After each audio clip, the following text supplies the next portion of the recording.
Sandra, may pangalan mo? Michael Santos. Oo, sabi ko na, pasyente ka rin to sa Jeddah. Hmm. Sabi ko, lolo, familiar to eh. Anong sa atin, idol? Inuwi ko niya, hindi ko ng likod daw. Hindi pantay. Okay.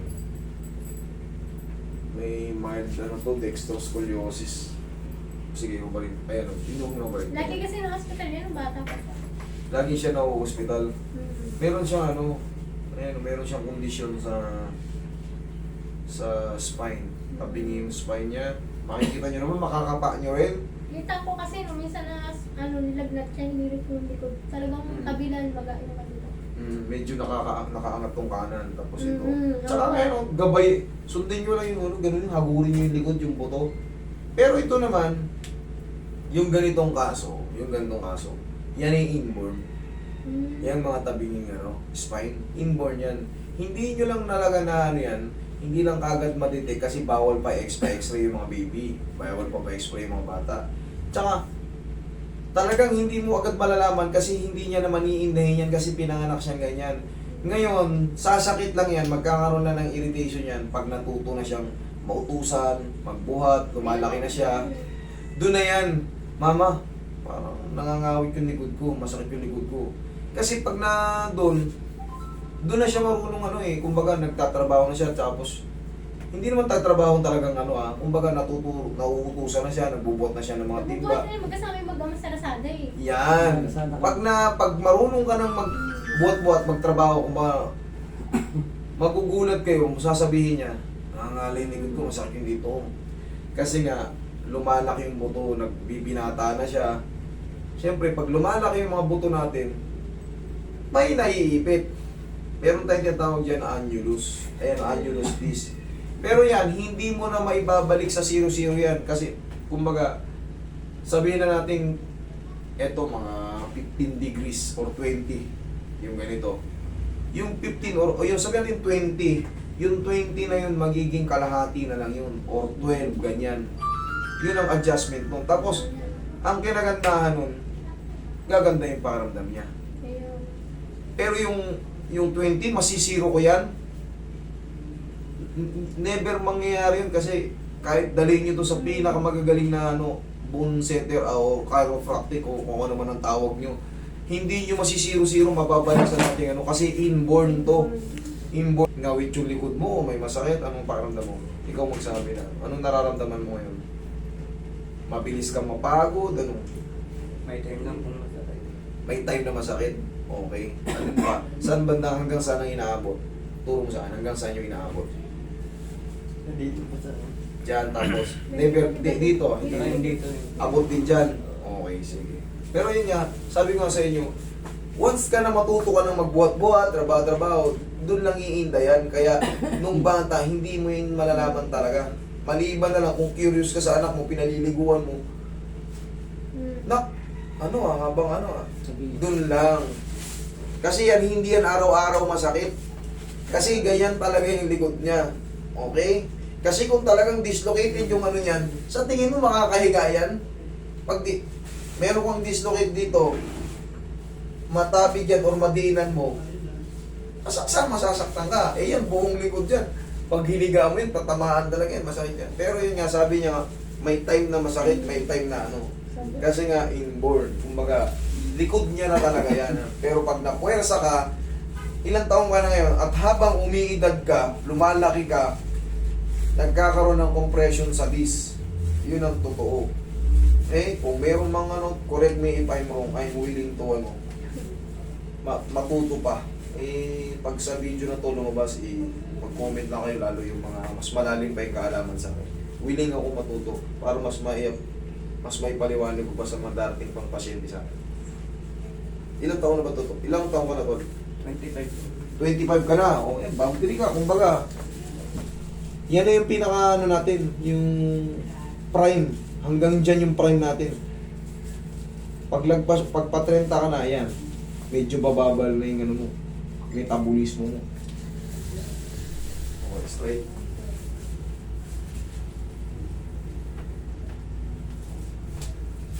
Tayo. Pero at least tumangkad ka, halos magkasinlaki tayo. Yung iba kasi, habang lumalaki pa ganun. Pero ito, konti lang naman eh. Ganun talaga. Shoot mo. Shoot. Shoot, shoot, shoot. Shoot. Yo, relax lang.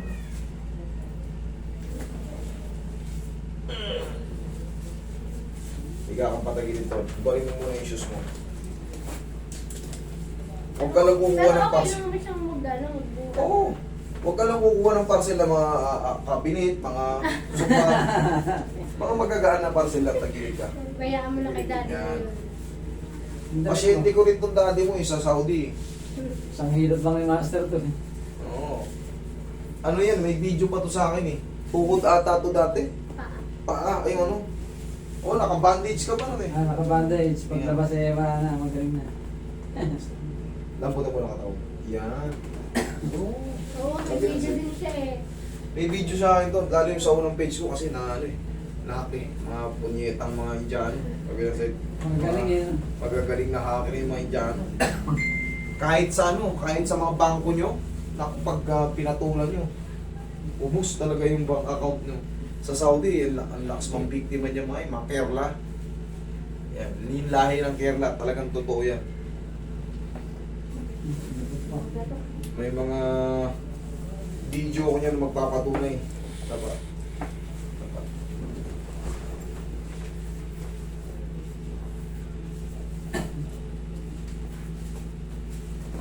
Tatawagan yan, sabihin sa'yo, pag may maintenance yung ano, kailangan yung password mo, maibigay mo. Laglag mo lang katawan mo. Laglag mo lang. Sige. Yan, laglag mo lang. Huwag mong titigasan yung katawan mo para ma-adjust na maayos. Lambot mo lang. Lambot mo lang. Lambot mo lang. Sunod mo lang. Oo, sige lang. Sige, laglag mo lang katawan mo. Yan. Sige, lambot mo lang. Yan. Sige, laglag mo lang. Malaking bagay yan. Laglag mo lang. Huwag mong titigasan. Laglag mo lang. Sige, laglag mo lang. Hayaan mo lang tumunog. Laglag mo lang. Okay, laglag mo lang. Katawan mo.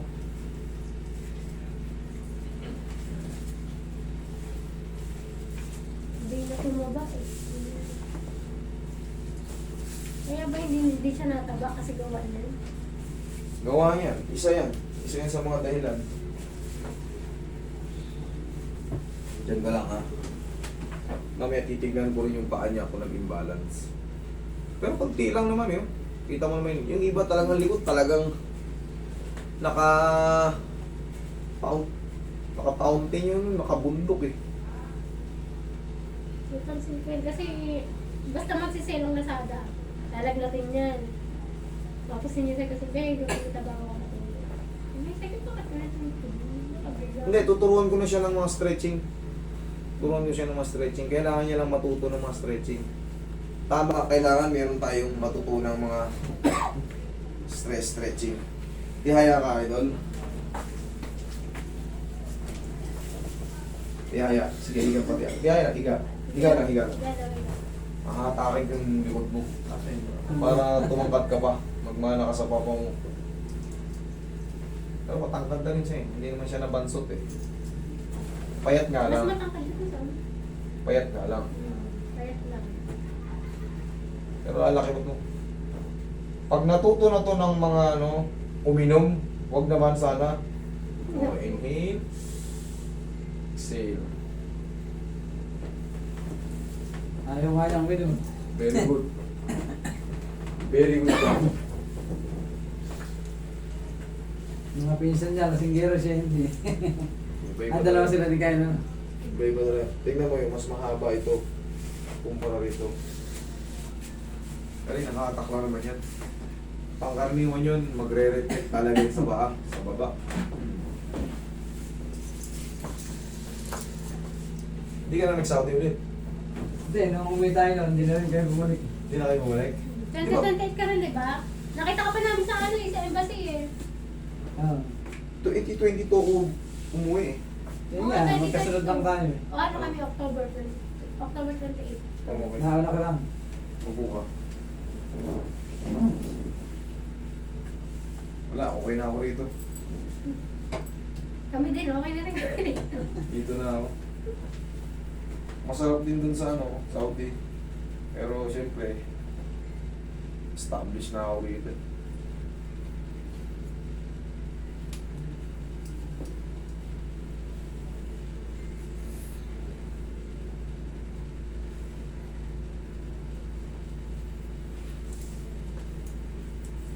Pero mga maganda ngayon kasi couple kayo pumunta ko. Maganda kahit pa paano makapundar kayo pag dalawa kayo. Pero pag mag-isa ka lang, ang hirap. Pag mag-isa ka lang, Saka depende pa rin talaga sa amin. depende sa amo. Pag mag-isa ka lang, lalo babae ka, nag-abroad ka, kailangan talaga may baon kang English talaga. Huwag na huwag kayong pupunta ron na hindi ka makaintindi ng English, tapos mag-isa ka lang. Naku. Huwag na kayo mag-abroad. Doon lang naman binubugbog yung mga ano kasi oo nang oo, aalis yung mga amo, inutusan na to, inutusan ng ganun-ganun. Pagdating ng amo, Wala pa rin. walang nagawa. Pero in-expect na ng amo, you said yes, yes, okay, aanin mo to, okay. Pagdating ng amo, wala kang nagawa. Yung pala, hindi mo naintindihan. Ngayon, hindi mo kayang i-explain niya, hindi mo kayang makipag-argue sa English to English or Arabic. Bugbog sarado ka kasi ayaw nila yung hindi ka sumasagot. Ayaw nila yung ganun-ganun ng ganun. Isusumbat sa'yo, binayaran kita sa ano. Kaya, pagod galing sa trabaho, makakakita ng ayaw rin nila yung madumi. Ayaw nila yan. Kunting alikabok lang, Nagalan nga nila. Oo, ginaganon pa yan. Masisira yan sila. Kahit sobrang ano na yan. Kahit minsan hindi sila naliligo. Pero napakasilan sa ano yan. Pag nagpalit ng mga gamit yan, kahit sobrang bago pa, Tapo. palit kung palit, tapon kung tapon. Kahit ayos na ayos pa. Sarap. Ngayon, idol, hindi mo nakita yung ginawa ko eh. Tayo ka ron. Tayo ka ron. Ganito ang gagawin mo. Lumuhod ka sa kama mo. O sa higaan mo. Nakaluhod ka na ganyan. Pag mayroon kayong problem sa likod, lahat kayo general na to. Ayan o. 1, 2, 3. Ang 1, 2, 3 lang ang bilang. Kasi pag medyo curve na yung likod mo, mas masakit pag mas matagal. Kailangan mo lang iinatin. 1, 2, 3. Tapos yung tinatawag na cobra pose.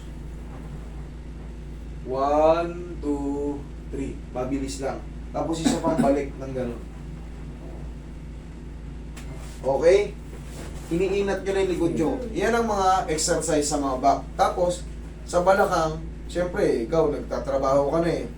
Kung ano-ano ng, siyempre, nagmumotor ka pa. Sa balakang naman, ganun. 1, 2. Ikaw nga. Ganun nga. 1, o, tama yan. 2. Okay, o, kumusta yung pakaramdam mo? Okay na. Okay naman. Okay. Sige, huwag lang maligo ha. Okay, kung maliligo, gabi.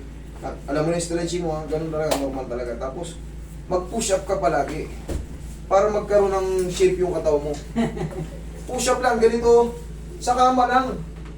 15 piraso ng araw-araw o 20.